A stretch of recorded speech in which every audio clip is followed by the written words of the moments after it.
Ketika beberapa hari lalu rapat dengan sebuah perusahaan dari Switzerland via Zoom, kepala saya seperti dapat vitamin. Seperti tubuh kedapatan makanan lezat buat dikunyah dan ditelan. Bener deh, banyak makanan yang enak di lidah, namun begitu ditelan menjadi sumber penyakit. Ada sebaliknya, makanan biasa saja, bahkan gak enak di lidah, tetapi menyehatkan. Dan jarang makanan enak, lezat, murah, menyehatkan. Bagi saya, penggemar sushi, makanan itu masuk kategori enak, murah, menyehatkan. Jadi, mendapatkan informasi dari rapat panjang via Zoom dari perusahaan Swiss tersebut, maka saya seakan-akan mendapatkan makan sushi. Makanan favorit saya, salmon sushi dengan kecap sedikit dan banyak wasabi. Teleconference dari 3 lokasi, yaitu Swiss, Singapura, dan Indonesia. Saya dapatkan informasi ternyata perusahaan tersebut masuk Singapura baru dengan membangun banyak mini proses refining metal, pemurnian metal. Perusahaan asal Switzerland ini secara agresif membeli dore dan ingot dari penambang besar atau private major player di Indonesia,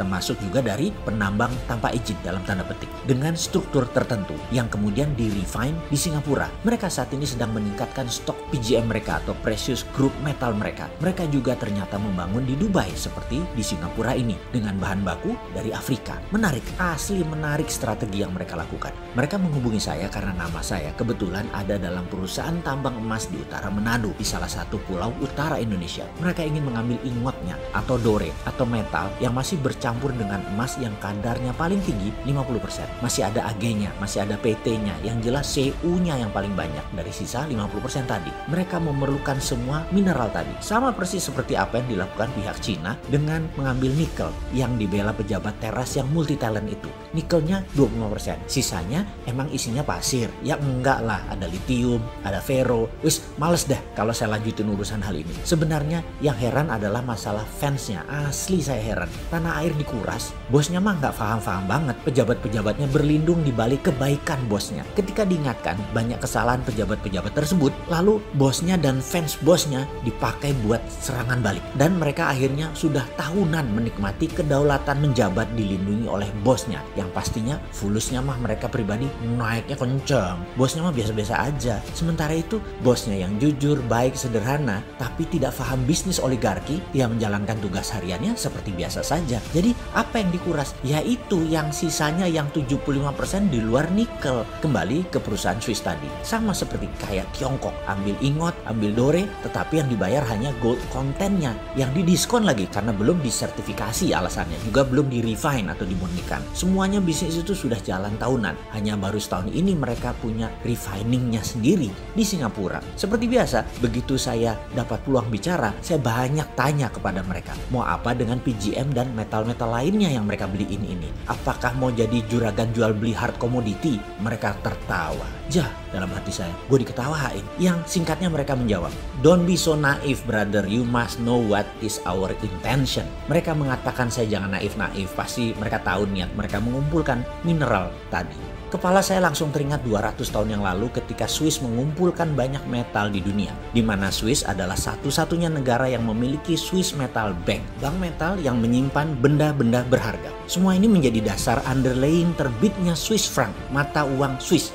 Jadi kali ini mereka mengumpulkan kembali, apakah dengan tujuan yang sama? Membuat Swiss jadi safe haven currency. Banyak ngelamun saya dalam diskusi kemarin. Setiap beberapa kalimat dari mereka saya langsung punya theater of mind, layar bioskop di kepala saya. Apa yang akan terjadi ke depan dengan strategi mereka ini? Pertama, saya geblek-geblekin yang jual material ke mereka. Jual tanah air dengan harga murah. Prinsip dagangnya begini, kalau mereka punya tambang, katakanlah tambang tembaga Freeport. Ingat ya, Freeport tambang tembaga bukan tambang emas. Iya, tambangnya ada emasnya, tapi yang dipajakin kan koper bukan gold. Gimana sih lu?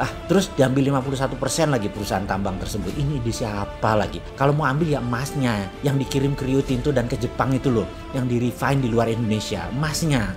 Asli gue sebel kalau urusan beginian. Kapan balik modalnya beli Freeport? Sudahlah, males dilanjutin. Oke, prinsip dagang perusahaan tambang untuk memproses katakanlah batu bara. Ini angka dari langit loh ya. Ongkos tambangnya 50, dijual 80, untungnya 30. Ya sudah, begitu rumusnya. Papers nilai perusahaan paling top 2-3 kali lipat atau 200-300%.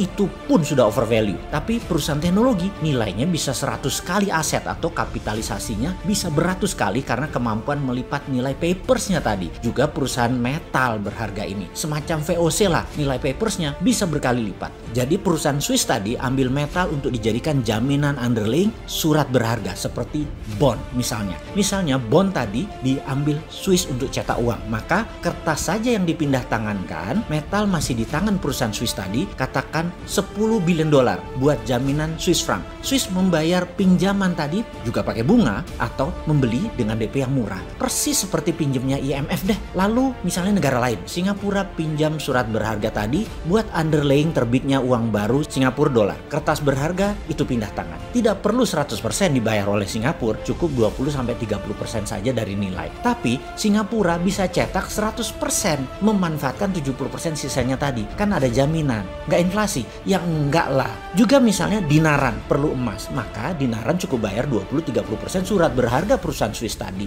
Ya emasnya perusahaan Swiss ini, dan ketika diminta fisik, ya dia berikan emasnya nantinya. Tentunya harus bayar full. Tetapi selama rupiah Anda dipegang di rekening Anda di dinaran, ya emasnya dipegang perusahaan Swiss tadi. Ini asli pinter. Saya kok jadi terinspirasi ya. Kok negara kita pejabatnya nggak sepinter negara Swiss yang nggak punya laut, nggak punya sumber daya alam, bisa menjadi safe haven lagi. Oh iya, perusahaan Swiss tadi namanya Metalon. Peace.